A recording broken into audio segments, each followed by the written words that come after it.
ano yung connection ng isa't isa. Ano yung masasabi niyo sa competition niyo dun sa Jones Cup? Siguro ang main goal namin dun is mag-champion, kaya rin naman kami sumali dito, and kaya rin kami sumasali sa ibang liga kasi para mag-champion and makakuha rin ng experience. Renz, hindi the first time na i-represent mo yung Philippines, pero how different yung position pati yung feel niya yung strong group na i-represent ulit yung Philippines? Sobrang sarap sa feeling na represent yung Pilipinas, pero kahit naman naglalaro kami sa ibang bansa, ibang team yung gamit namin, as a Filipino, nire-represent pa rin namin yung bansa natin.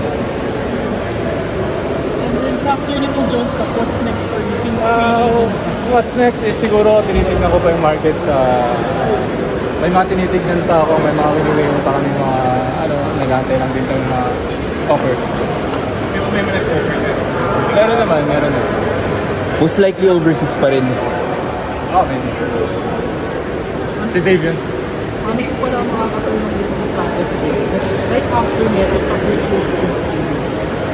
Sobrang makakatulong po kasi yung experience naman Jones Cup is madaming maglalaro American guy and also mga iba't ibang style ng basketball, mga iba't ibang sistema, so madami kami tututunan doon. Friends, can Keeper, makakasama mo si Keeper na for the event lang. Dinner ako sabi ko.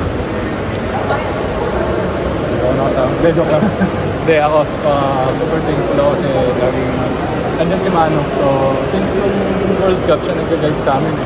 So, pag nag-struggle kami, punta lang kami sa or tatawag ka lang sa atin, tatanong ng mga bagay-bagay kung ano dapat gawin. And although kahit nasa ibang bansa ako, pag nag-struggle ako sa liga ko sa PBL, message ako sa kanya, nag-advise lang siya. So, sobrang A few months ago, nagkaroon ka ng injury sa likod mo. Pero ngayon ba, fully healthy ka naman na? Okay naman na? Okay naman ako. So far, okay na siya and then thankful ako kasi naka-recover ako. Friends, basta condition mo ngayon? Okay naman. May injury ko wala naman.